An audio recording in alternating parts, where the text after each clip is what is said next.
Hello everyone, welcome to true I S and P C S. Continue करते हैं हम लोग अपनी डिस्कशन को। प्रीवियस लेक्चर तक हम लोगों ने ये वाली बात को कंप्लीट कर लिया कि 12 शेड्यूल के अंदर जस्ट लाइक 11 शेड्यूल, जहाँ पर पंचायतों को 29 चीज़ों की रिस्पॉन्सिबिलिटी दी गई है, ऐसे ही म्यूनसिपैलिटीज़ को 18 चीज़ों की रिस्पॉन्सिबिलिटी जो है वो दी गई है। तो हम देखते हैं अब इस लेक्चर में कि अलग अलग प्रकार की अर्बन गवर्नमेंट्स क्या होती हैं या फिर अर्बन लोकल बॉडीज़ कौन कौन सी होती हैं। ठीक है, तो following are the 8 type of urban local bodies data created in India for the administration of urban areas. हमने इसके बारे में इंट्रोडक्शन में पढ़ा था, अगर आप सबको याद हो तो। Municipal corporation, municipality, notified area committee, town area committee, cantonment board, township, port trust और स्पेशल पर्पस एजेंसी। तो चलो एक एक को हम लोग इसको देखते हैं। सबसे पहले बात करते हैं म्यूनिसिपल कॉरपोरेशन के बारे में। म्यूनिसिपल कॉरपोरेशन जो हैं ये बड़े बड़े शहरों के लिए क्रिएट करी जाती हैं, बिग सिटीज़ के लिए, उनकी एडमिनिस्ट्रेशन अच्छे से हो सके। याद रखना, म्यूनिसिपल कॉरपोरेशन जो हैं they are created for the administration of big cities. याद है हमने पढ़ा था एक, जब हम म्यूनिसिपल कॉरपोरेशन के बारे में डिस्कस करते हैं, यहाँ पर मैं आपको दिखा भी देता हूँ ज़रा ताकि आप रिकॉल कर सको। हमने यहाँ पर पढ़ा था, याद है, municipal corporation it is created for large urban area. अब लार्ज अर्बन एरिया बोल लो इसको, चाहे बिग सिटी बोल लो, बात एक ही है ना।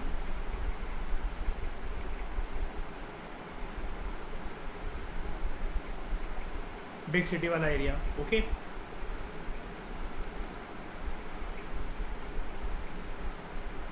यहीं वो आपको बता रहा है कि म्यूनिसिपल कॉरपोरेशन जो हैं ये बड़े बड़े शहरों की एडमिनिस्ट्रेशन, उनकी व्यवस्था को चलाने के लिए बनाई जाती हैं।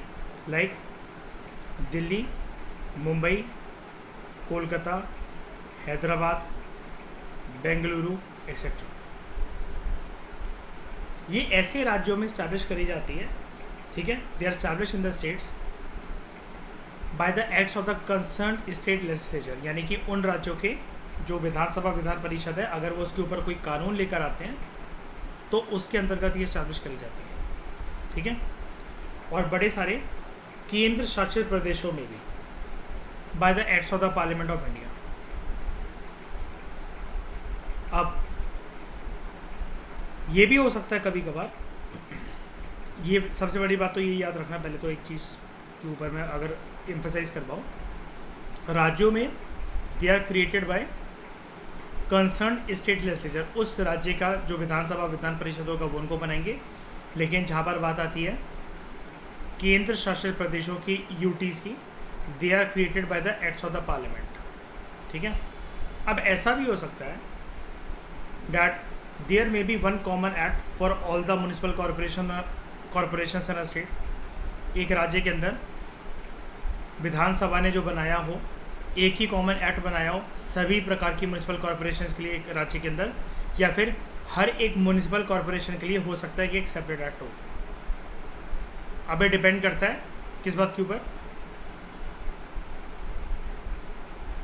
स्टेट टू स्टेट के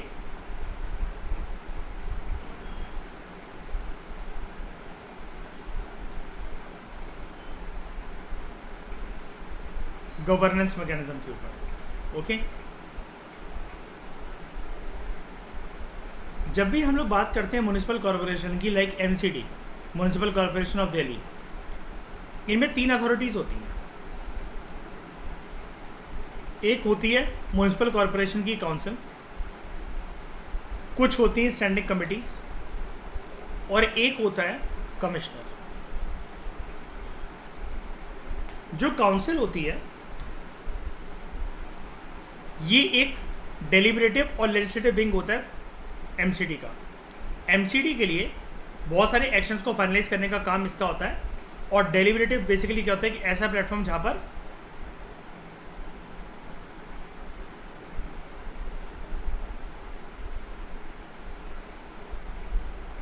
डिबेट एंड डिस्कशंस होती है। काउंसिल के अंदर होते हैं काउंसलर्स, इनका जो चुनाव होता है, जो चुनावी प्रक्रिया होती है, they are directly elected by people. क्या काउंसिल में कुछ नॉमिनेट एमसीडी क्या सॉरी म्यूनिसिपल कॉरपोरेशंस के काउंसिल में क्या कुछ नॉमिनेटेड पर्सन्स भी होते हैं? यस, इक्के दुक्के नॉमिनेटेड पर्सन्स भी होते हैं who have knowledge and experience of municipal administration. ठीक है, अब ये नॉमिनेटेड पर्सन्स क्या इलेक्शन से आते हैं? बताओ।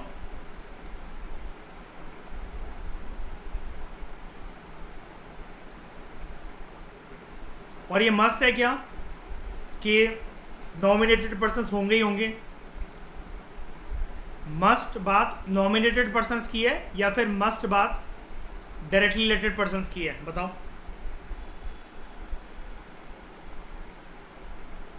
डायरेक्टली इलेक्टेड है ना। ब्रीफ तौर पर हम ये कह सकते हैं, जो काउंसिल है which is a deliberative and legislative wing of municipal corporation, उसकी कॉम्पोजिशन में हमें कुछ रिजर्वेशन ऑफ सीट्स के फंडे भी देखने को मिलते हैं for SC community, ST community and women. और ये रिजर्वेशन करी जाती है in accordance with the provisions of 74th constitutional amendment act. अब जो एक काउंसिल होती है ना, जैसे कुणाल तुम बोल रहे थे कल, mayor, council is headed by mayor. Deviate मत होना फ्लो से। हमारा फ्लो ये चल रहा है कि म्युनिसिपल कॉर्पोरेशन में 3 अथॉरिटीज होती है, काउंसिल, स्टैंडिंग कमेटी और कमिश्नर। कमिश्नर पर्सन अलग है, अभी हम काउंसिल की बात कर रहे हैं। काउंसिल का जो हेड होता है वो होता है मेयर। उसकी सहायता के लिए there is a post of deputy mayor also. He और she is elected in a majority of the states. ज़्यादातर राज्यों में आपको देखेंगे कि इनका इलेक्शन होता है फॉर 1 ईयर रिन्यूएबल टर्म। 1 साल के लिए बनेंगे, लेकिन जितने बार चाहें उतने बार चुनाव लड़ सकते हैं। ये बेसिकली एक प्रकार से ऑर्नामेंटल फिगर होता है और फॉर्मल हेड होता है कॉर्पोरेशन। क्यों? क्योंकि काउंसिल अपने आप में लेजिस्लेटिव विंग है। ज़्यादा पावरफुल लॉबी किसकी होती है बताओ? लेजिस्लेटिव विंग की या फिर एग्जीक्यूटिव विंग की? प्लान को बनाना या इम्प्लीमेंट करना। वैसे इंपॉर्टेंस दोनों की होती है। मैं कह रहा हूँ ज़्यादा पावरफुल लॉबी कौन सी होती है किसी भी जगह पर, किसी भी इंस्टीट्यूशन में? एग्जीक्यूटिव विंग ज़्यादा पावरफुल होता है कि नहीं होता है? बताओ। तो he is basically an ornamental figure and formal head of the corporation. अगर हम इसको यूनियन लेवल पर समझे तो इसका स्टेटस किसके इक्विवेलेंट है? अगर हम यूनियन एग्जीक्यूटिव की बात करें तो प्रेसिडेंट की तरह ना। प्रेसिडेंट भी ऐसे ही होते हैं, formal head, nominal head. His main function is to preside over the meetings of the council. बस जो स्टैंडिंग कमिटीज होती हैं, ये म्युनिसिपल कॉर्पोरेशन 3 अथॉरिटी से मिलकर बनी होती है ना, दूसरी authority standing committee. Standing committees जो है they are created to facilitate, मतलब to serve as a helping hand in the working of the council. ये जो काउंसिल हमने ऊपर पढ़ी, काउंसिल ऑफ म्युनिसिपल कॉर्पोरेशन, इनका काम आसान हो सके तो उसको एक हेल्पिंग हैंड देने के तौर पर स्टैंडिंग कमिटीज बनाई जाती हैं। और they are too large in size. Standing committees deal करती हैं जो ग्राउंड लेवल पे जो काम होते हैं ना उनके साथ, like public work, education, health, taxation, finance, इन सब के साथ अपनी अपनी रिस्पेक्टिव फील्ड्स में, एजुकेशन की फील्ड में, हेल्थ की फील्ड में, टैक्सेशन की फील्ड में, जैसा जिस स्टैंडिंग कमेटी का काम है, they take decisions accordingly in their fields. यानी कि स्टैंडिंग कमेटी एक ही होती है कि और वो सारे काम एक साथ देखती है कि अलग अलग मैटर्स की अलग अलग स्टैंडिंग कमेटी होती है?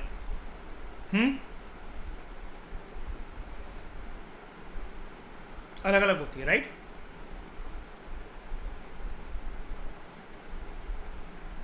उसके बाद म्युनिसिपल कमिश्नर जो होता है,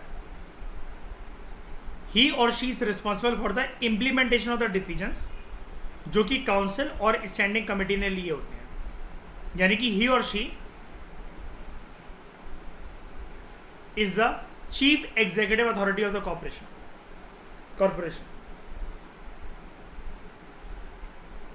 तो अभी तक आपको क्या समझ में आया? लेजिस्लेटिव विंग क्या है म्युनिसिपल कॉर्पोरेशन का? कौन है? काउंसिल, है ना?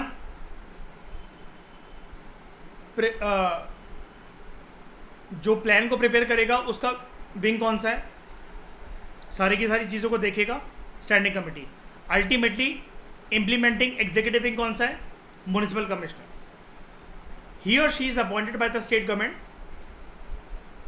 and is generally a member of IAS service.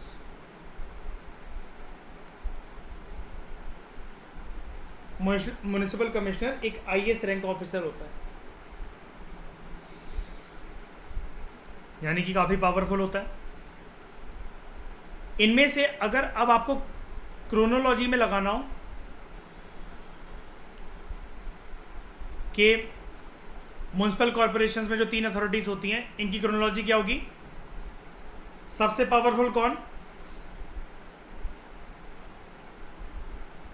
जल्दी बोलो। सबसे पावरफुल कौन? म्युनिसिपल कमिश्नर, उसके बाद स्टैंडिंग कमेटी, उसके बाद काउंसिल। और लेजिस्लेटिव विंग कौन? लेजिस्लेटिव विंग कौन? काउंसिल। एग्जीक्यूटिव विंग कौन?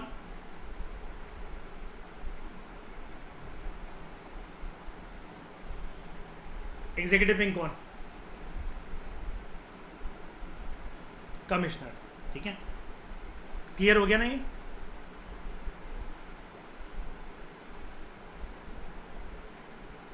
बताओ हाँ क्या ना?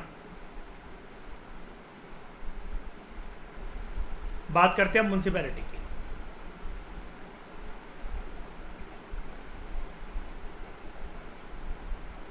म्युनिसिपैलिटीज जो होती हैं, they are established for the administration of towns and smaller cities.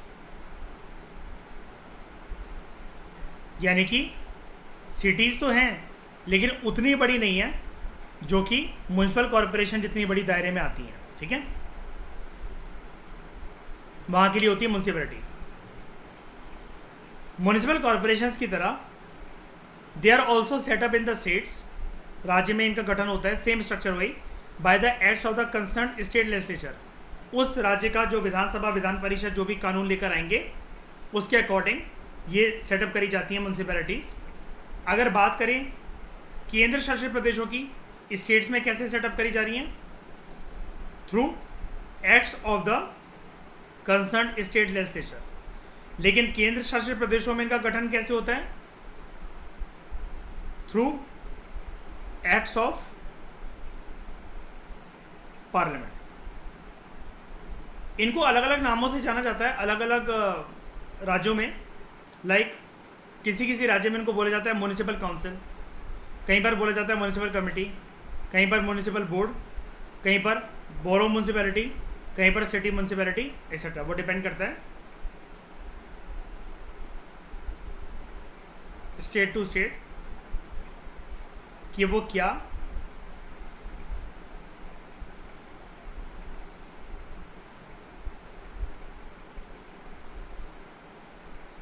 Nomenclature को अडॉप्ट करके बैठे हैं, कौन सा नाम उन्होंने अपनाया। ओके, म्युनिसिपल कॉरपोरेशन की तरह म्युनिसिपैलिटी में भी 3 अथॉरिटीज होती हैं। म्युनिसिपल कॉरपोरेशन में कितनी अथॉरिटीज थी? 3 थी। क्या नाम थे उनके? एक काउंसिल नंबर 1, स्टैंडिंग कमिटीज और कमिश्नर। ठीक है, यहां पर देखो काउंसिल है। क्या काउंसिल म्युनिसिपल कॉरपोरेशन में भी था? नाम बिल्कुल था। म्युनिसिपैलिटी में दूसरा फंक्शनरी है स्टैंडिंग कमेटी। क्या स्टैंडिंग कमेटी वहां पर भी थी? यस। लेकिन म्युनिसिपल कॉर्पोरेशन में था कमिश्नर, यहां पर कौन होता है? Chief executive officer. सिर्फ क्या फर्क है म्युनिसिपैलिटी और म्युनिसिपल कॉर्पोरेशन में? 3 अथॉरिटीज में काउंसिल दोनों में है, यस। स्टैंडिंग कमेटी दोनों में है, यस। लेकिन म्युनिसिपल कॉर्पोरेशन में कौन है? कमिश्नर। लेकिन म्युनिसिपैलिटी में कौन है? CEO, chief executive officer. Okay, जो काउंसिल होती है, अगेन सेम वही चीज है, it is a deliberative and legislative wing of the municipality.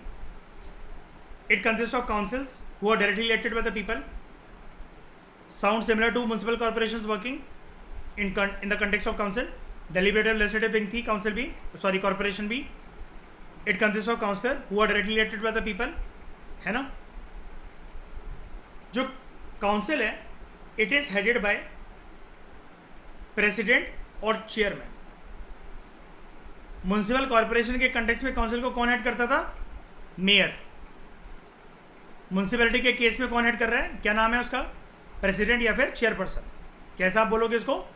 Municipality के काउंसिल का जो टॉप पर्सन है वो या तो प्रेसिडेंट के नाम से जाना जाएगा या चेयरमैन के नाम से, ठीक है। ही और she is assisted bye vice president या फिर वाइस चेयरमैन। ये काउंसिल की मीटिंग्स को देखता है, he is the presiding officer for over that meetings. And unlike mayor of municipal corporation, जो कि यहाँ पर था head of council of municipal corporation, unlike the head of the municipal corporation, जो ये प्रेसिडेंट या चेयरमैन है म्युनिसिपैलिटी का,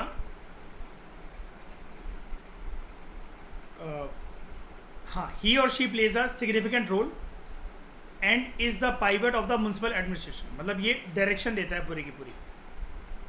क्या वहां पर मेयर के पास इतनी पावर थी? नहीं, बोल रखा था राइटर ने हमें, सिर्फ वो एक ऑर्नामेंटल फिगर है और फॉर्मल हेड है। उसका मेन फंक्शन बस यही है, जो काउंसिल की मीटिंग से उसको प्रिसाइड करना। यहाँ पर लेकिन क्या है, ये पूरे के पूरे म्युनिसिपल एडमिनिस्ट्रेशन को, जो म्युनिसिपैलिटी का जो काउंसिल है उसका जो चेयरपर्सन है, जिसका नाम है चेयरमैन या फिर प्रेसिडेंट, वो पूरे के पूरे डायरेक्शन देता है म्युनिसिपल एडमिनिस्ट्रेशन को। तो apart from presiding over the meetings of the council, he enjoys executive powers also. लेकिन जो मेयर था, जो कि काउंसिल का हेड था म्युनिसिपल कॉर्पोरेशन में, क्या उसके पास एग्जीक्यूटिव पावर थी? बताओ, थी एग्जीक्यूटिव पावर? नहीं। वो एग्जीक्यूटिव पावर किसके पास थी? म्युनिसिपल कमिश्नर के पास।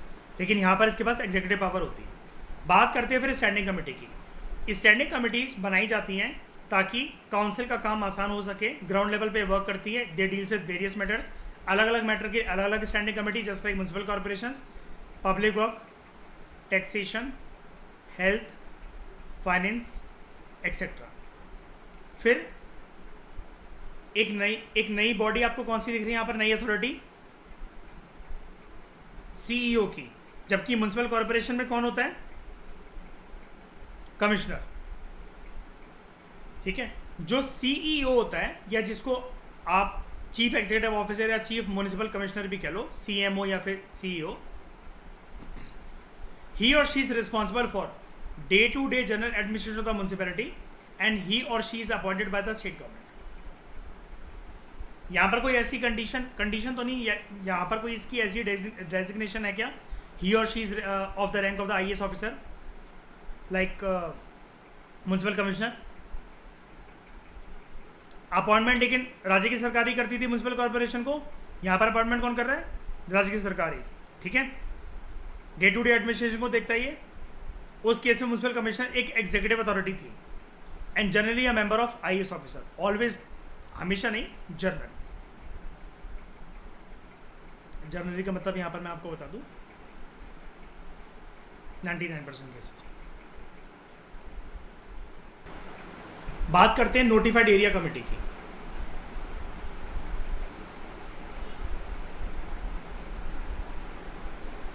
नोटिफाइड एरिया कमेटी बनाई जाती है दो प्रकार के एरियाज को एडमिनिस्टर करने के लिए। एक ऐसा शहर जो कि काफी ज्यादा विकास कर रहा है, स्पीड को उसने पकड़ रखा है in terms of development due to industrialisation. It is a fast developing town due to industrialisation. सड़कें वहां बन रही हैं बहुत तेजी से, इंफ्रास्ट्रक्चर फैसिलिटीज क्रिएट हो रही हैं, एक वो इंडस्ट्रियल हब बन चुका है पूरा का पूरा। ऐसा कौन डेवलप हुआ था हमारे देश में? बताओ कौन सा शहर? आईटी हब इंडिया का सबसे बड़ा बेंगलोर, है ना। ऐसे डेवलप हुआ था ना एक टाइम पर। तो देखो ये सारी चीजें शायद गांव ही रही होंगी, है ना। लेकिन जो तेजी बेंगलोर ने पकड़ी, बहुत पकड़ी कि नहीं पड़े? हर कोई अट्रैक्ट होता है वहां से कि नहीं होता है? जो भी इंजीनियरिंग हो या कोई भी हो, या किसी को जॉब मिल रही हो अच्छी, टॉप की टेक कंपनीज हमारे वहीं पर सेटअप है इंडिया में, है ना। तो it is a fast developing town due to industrialisation, एक तरह का तो ये हो गया। एंड दूसरा एक प्रकार ये, it should be a fast developing town industrialisation की वजह से, and a town which does not yet fulfil all the conditions necessary for the constitution of a municipality. कुछ कमी रह गई है, म्यूनसिपैलिटी वहां पर बन सकती है, लेकिन अभी वो सारी कंडीशन फुलफिल करने के योग्य नहीं है, नहीं कर रहा वो अभी सारी कंडीशन फुलफिल। तो ऐसे एरिया में म्यूनसिपैलिटी बन जाएगी, लेकिन जब तक म्यूनसिपैलिटी नहीं बनेगी, भाई गवर्न तो करना है ना ऐसे टाउन्स को, तो उसके लिए क्या बनेगी, नोटिफाइड एरिया कमेटी। या तो फास्ट डेवलपिंग टाउन हो इंडस्ट्रीज वगैरह की वजह से, फैक्ट्रीज वगैरह की वजह से, तब वहां पर नोटिफाइड एरिया कमेटी आएगी, या फिर वो ऐसे टाउन हो जहां पर म्यूनसिपैलिटी का गठन हो सकता है लेकिन कुछ कंडीशंस फुलफिल होना बाकी है, अभी उसमें टाइम लगेगा, तब तक ऐसे टाउन की गवर्नेंस के लिए नोटिफाइड एरिया कमेटी का गठन कर दिया जाता है। और ये जो दूसरी कंडीशन है ना कि वो सारी नेसेसरी कंडीशन फुलफिल करने से चूक जाता है कि म्यूनसिपैलिटी उसके पास हो, this type of town should be considered as important town by the state government. तो स्टेट गवर्नमेंट गठन कर देगी नोटिफाइड एरिया कमेटी का। अभी जो नोटिफाइड एरिया कमेटी होती है, since it is establish by notification in the government gadget, इसलिए इसको नोटिफाइड एरिया कमेटी बोला जाता है। जब जब सरकार को ठीक लगेगा, राज्य की सरकारों को, वो गैजेट नोटिफिकेशन के जरिए, गवर्नमेंट गैजेट का जो नोटिफिकेशन होगा उसको प्रॉपर टर्म में बोला जाता है संवैधानिक भाषा के अंदर, गैजेट नोटिफिकेशन के जरिए ये बोल दिया जाएगा कि हाँ प्रॉपर तरीके से म्यूनसिपैलिटी आ जाएगी। जब तक नहीं आती तो टेम्पररी तौर पर, मतलब एक नोटिफाइड एरिया कमेटी बना दो, और ऐसी कमेटी जो बनाई गई है वो ऐसे टाउन्स की गवर्नेंस के लिए बनाई गई है, क्योंकि फास्ट डेवलपिंग टाउन है इंडस्ट्रियलाइजेशन की वजह से, या फिर जहाँ म्यूनसिपैलिटी हो सकती है लेकिन अभी वो कंडीशन फुलफिल नहीं कर रहे हैं, तो ये टेम्पररी वर्क की तो एक तरीके से तो नोटिफिकेशन जारी कर देती है राज्य की सरकार, एंड वहाँ पर बन जाती है notified area committee through government gadget notification. ठीक है, दो it functions within the framework of the state municipal act,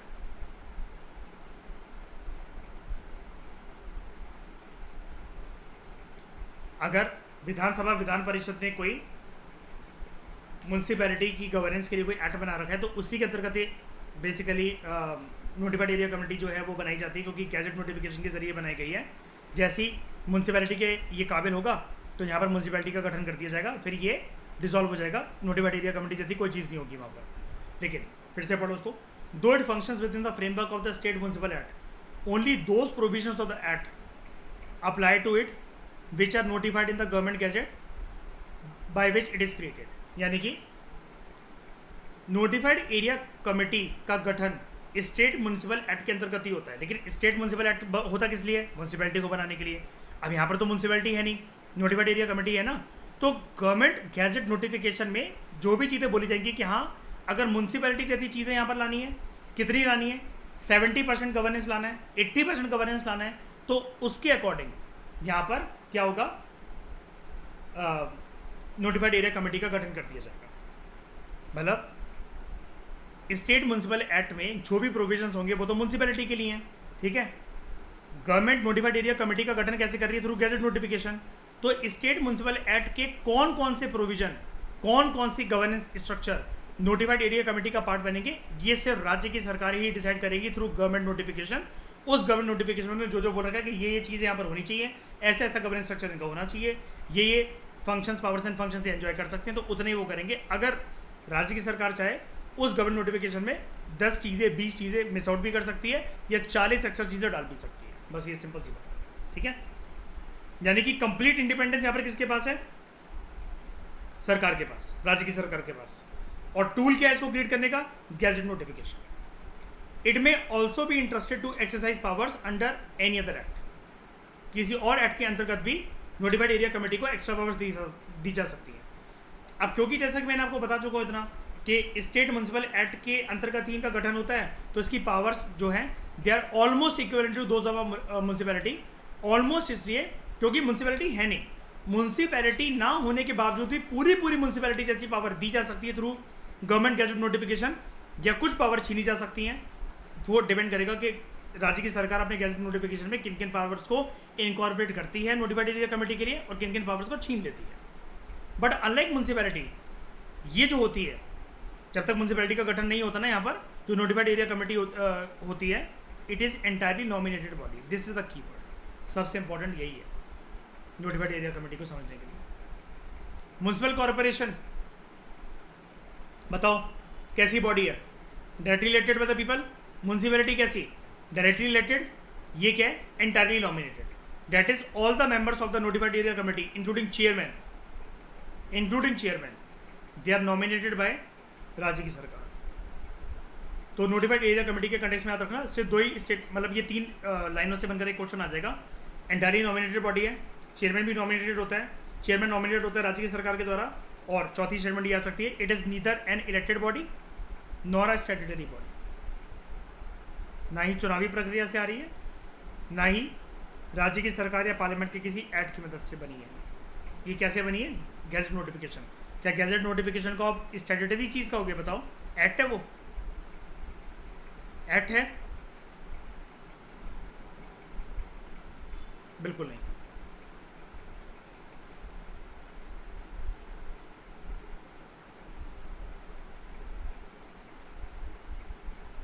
पहले बताओ, ये समझ में आया? आगे बढ़ूं?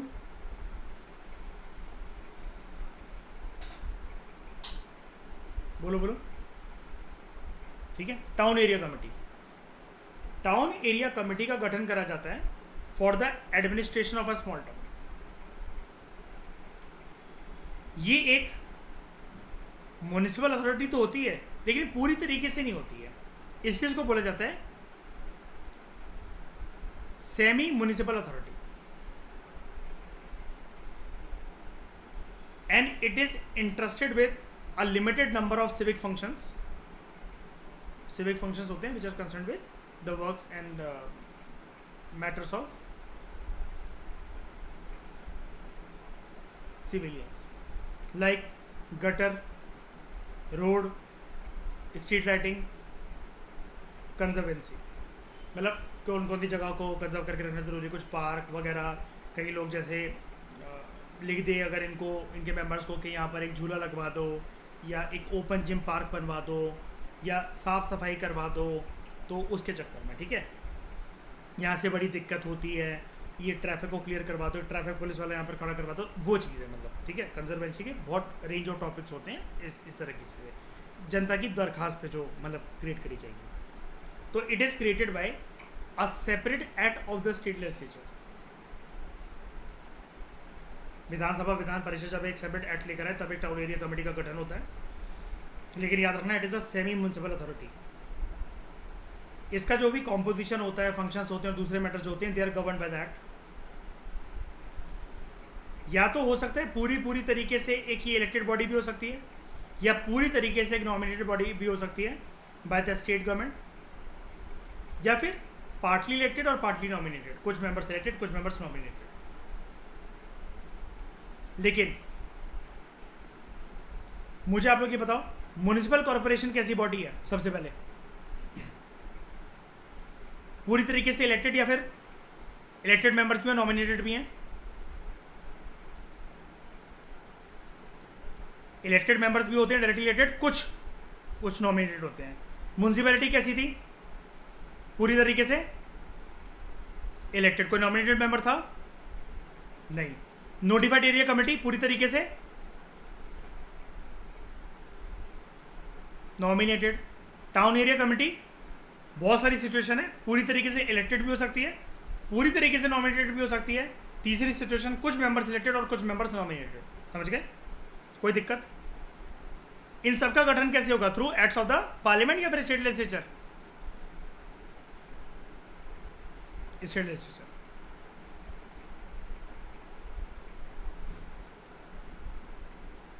अब यहाँ पर एक इंफॉर्मेशन लो, जो रूरल अर्बन रिलेशनशिप कमेटी है, एक ये बनी थी,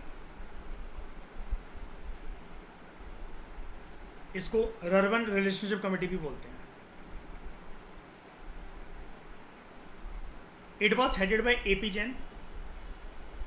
इसने रिकमेंड करा था that small town area committees they should be merge with Panchayati Raj institutions to avoid multiplicity in the pattern of local bodies. Same काम कर रहे हैं ना एक तरीके से, मतलब देखो ये सेमी म्यूनसिपैलिटी है, सेमी म्यूनसिपल अथॉरिटी है ये, ठीक है।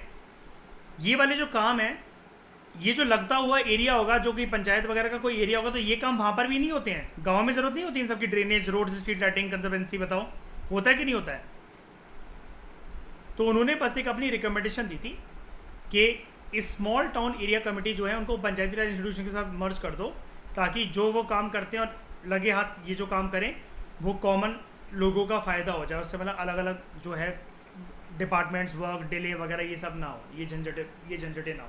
जब काम ही कॉमन है, टॉपिक ही कॉमन है, वर्क भी कॉमन है और प्रभावित दोनों तरह के लोगों को करेगा आसपास में रहने वाले, तो फिर इनको मर्ज कर देना चाहिए। इसलिए इसको मैं बोल रहा था रर्बन रिलेशनशिप कमेटी, यानी कि rural urban relationship committee, APJ के द्वारा हेड करी गई थी।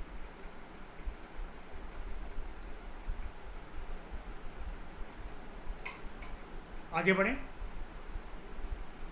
कैंटोनमेंट बोर्ड,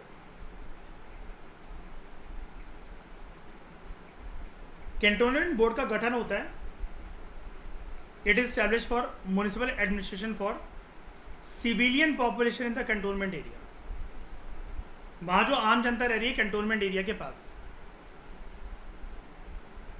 अब एक कैंटोनमेंट एरिया क्या होता है? कैंटोनमेंट एरिया एक ऐसा डीलिमिटेड एरिया होता है। डीलिमिटेड का मतलब ये होता है हर कोई आकर यहाँ पर अपना रहन बसेरा नहीं कर सकता, हम यहीं प्रॉपर्टी लेंगे, अलाउ नहीं होता हर केस में ऐसा।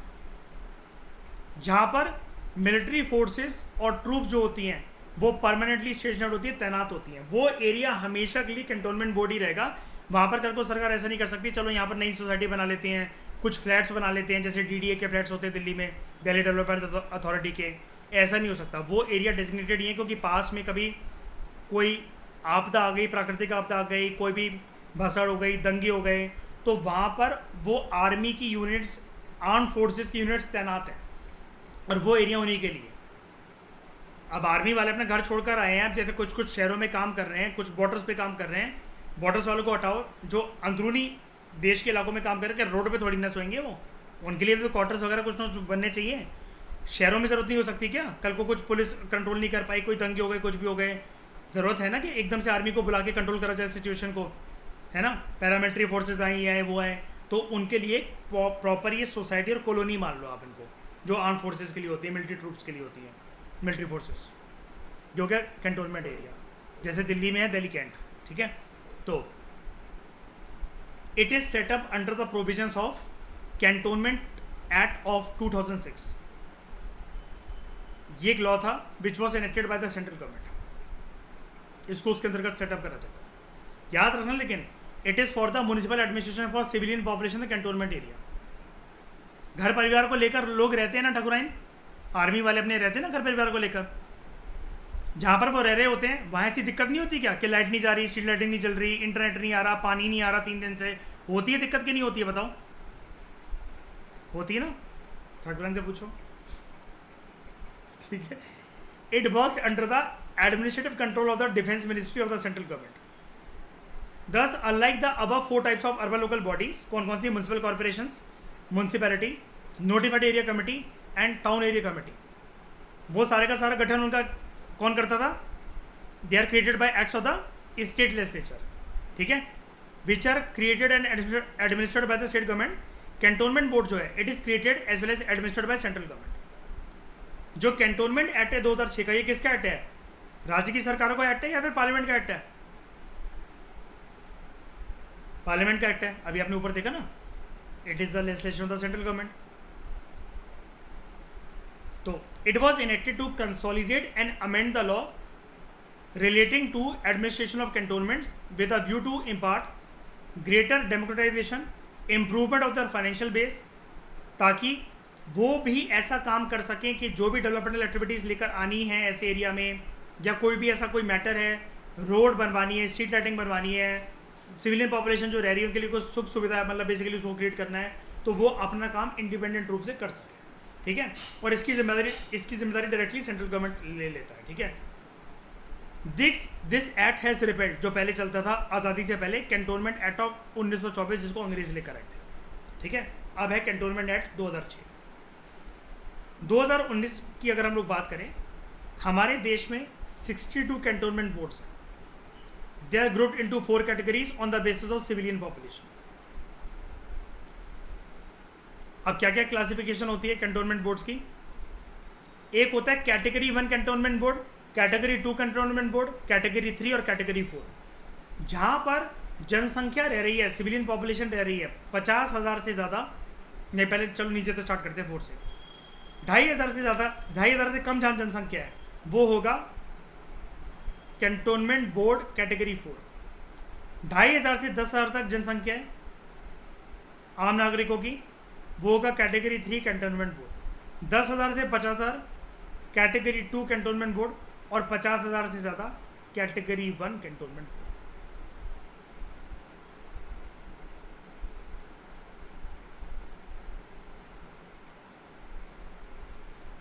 अब जो कैंटोनमेंट बोर्ड होता है, it consist of partly elected and partly nominated members.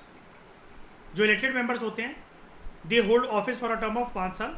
जो नॉमिनेटेड मेंबर्स होते हैं, ex officio members, they continue so long as they hold the office in that station. अभी एक्स ऑफिसियो क्यों है? ये कोई ना कोई पक्का ऑफिसर्स होंगे, ऑफिसर होने की वजह से ये नॉमिनेट कर दिए गए हैं, वहां पर तैनात कर दिए गए हैं उस कैंटोनमेंट बोर्ड स्टेशन में।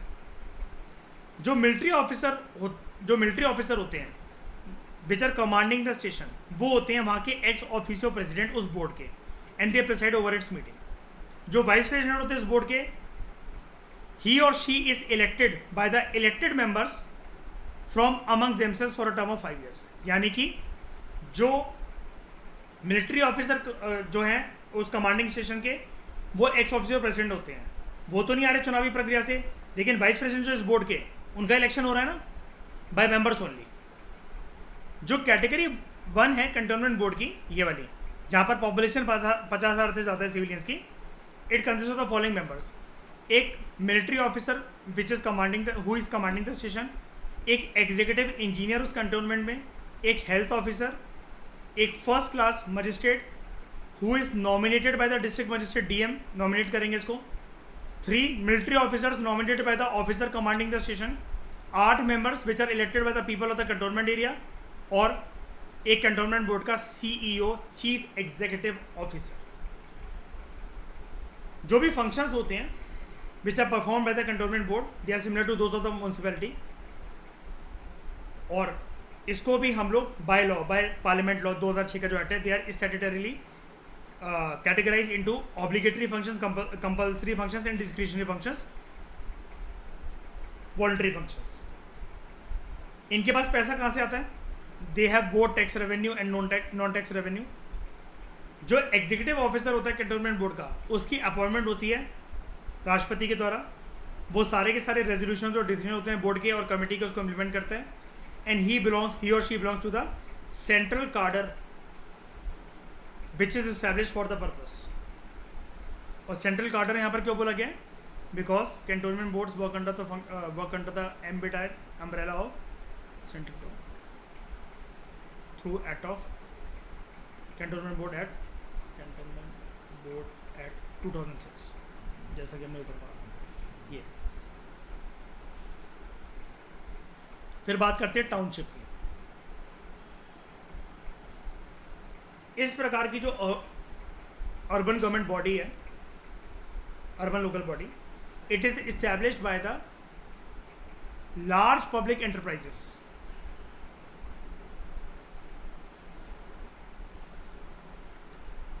ताकि उनके स्टाफ को कुछ बेसिक सहूलियत दी जा सके, और वर्कर्स को जो कि वहाँ की हाउसिंग कॉलोनी में रह रहे हैं उस प्लांट के पास। मैंने कल आपको बीना रिफाइनरी के बारे में बताया था ना, बताया था। ये भी बताया था कि मौसा जी वहाँ जाकर रह रहे हैं बीवी बच्चों को लेकर, है ना। और भी वर्कर्स होते होंगे वहाँ पर, ये तो चलो अच्छी पोस्ट पर, और भी नीचे वाले वर्कर्स होते होंगे। अब वो रोज़ रोज़ तो जा नहीं सकते, कहीं ना कहीं शाम को चले गए, फिर ये 40 किलोमीटर दूर से आ रहे हैं, है ना। रुकने की व्यवस्था करवानी पड़ेगी ना बड़े बड़े एंटरप्राइज उनकी, तो वो पूरा एक बड़ा सा एरिया खरीद लेते हैं। इसका मैं एक एग्जांपल देता हूँ, उसको मतलब टाउनशिप मत समझना, एक एग्जांपल देता हूँ। ये जो बड़ी बड़ी यूनिवर्सिटीज़ होती हैं, जो कैंपसेस होते हैं, आपको पता है ना, प्रोफेसर्स वगैरह वहीं रहते हैं, उनके कमरे होते हैं, क्वार्टर होते हैं उनके रुकने के। होता है ऐसा कि नहीं होता बताओ? जो सीनियर प्रोफेसर्स वगैरह होते हैं, जो कॉलेज वगैरह में पढ़ाते हैं, उनके वहीं क्वार्टर बना दिए जाते हैं, राइट? ऐसे ही समझ जाओ बस इसको, कि जो वर्कर्स वगैरह हैं लार्ज पब्लिक इंटरप्राइजेस के लिए जो काम कर रहे हैं, प्लांट के आसपास स्टील प्लांट है, ऑयल रिफाइनरी प्लांट है, पेट्रोलियम प्लांट है, वहाँ पर जो आसपास रह रहे हैं उनकी हाउसिंग कॉलोनीज होती है। वहाँ पर कोई ड्राइवर होता है, कोई काम करने वाला कोई होता है, कोई मैकेनिक है, कोई साफ सफाई करने वाला है, लेकिन उन सबको पास में ही रखा जाता है। The enterprise appoints a town administrator to look after the administration of the township. और जो टाउन एडमिनिस्ट्रेटर होता है, ही और she is assisted by some engineers and other technical and non technical staff. जो township form of urban government होती है, यहाँ पर कोई भी इलेक्टेड मेंबर्स नहीं होते, इतना टाइम ही नहीं होता फालतू में इनके पास ये सब करेंगे।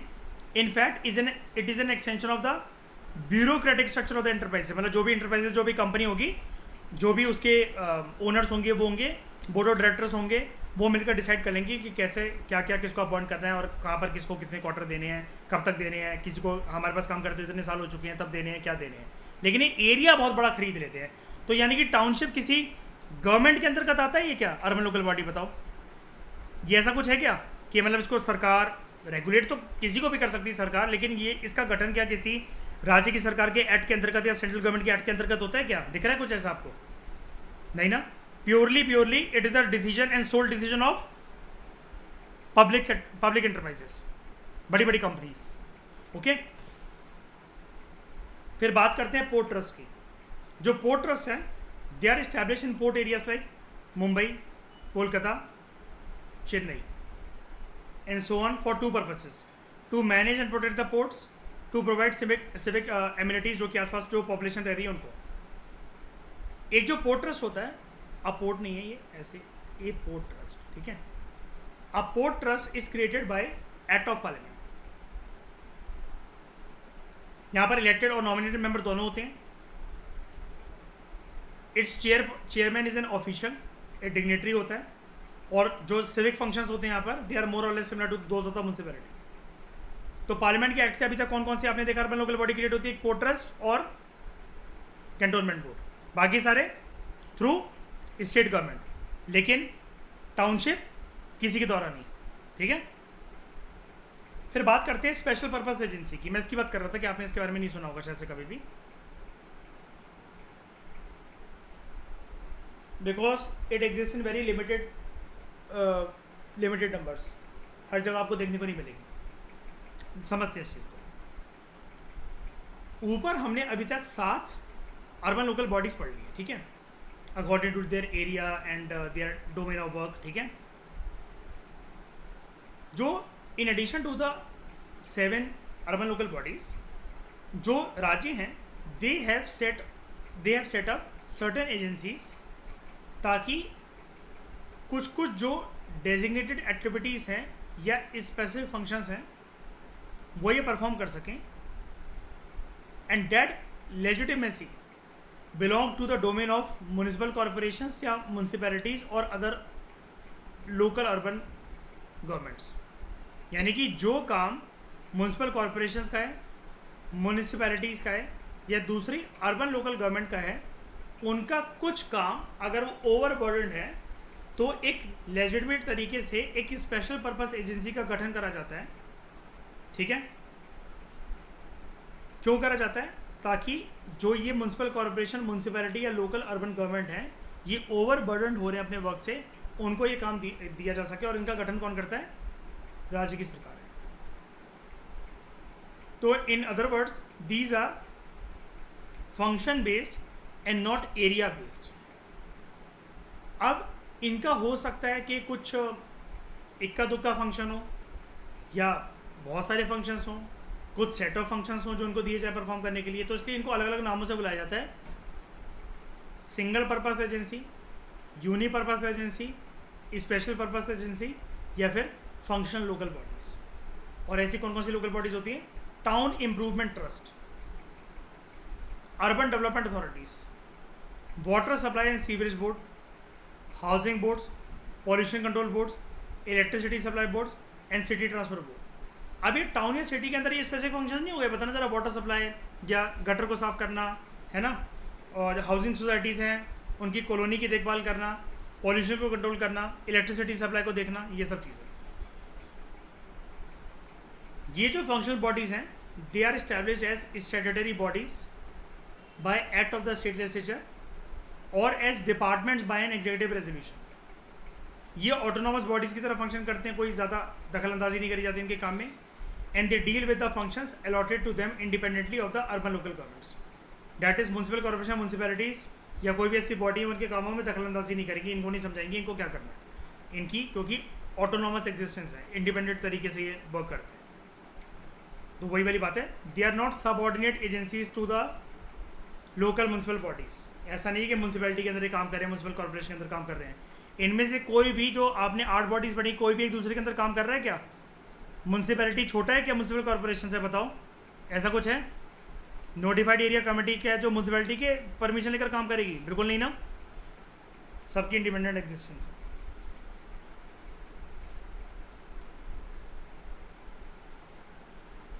तो इस डिस्कशन में फिलहाल इतना ही। Thank you very much for discussion.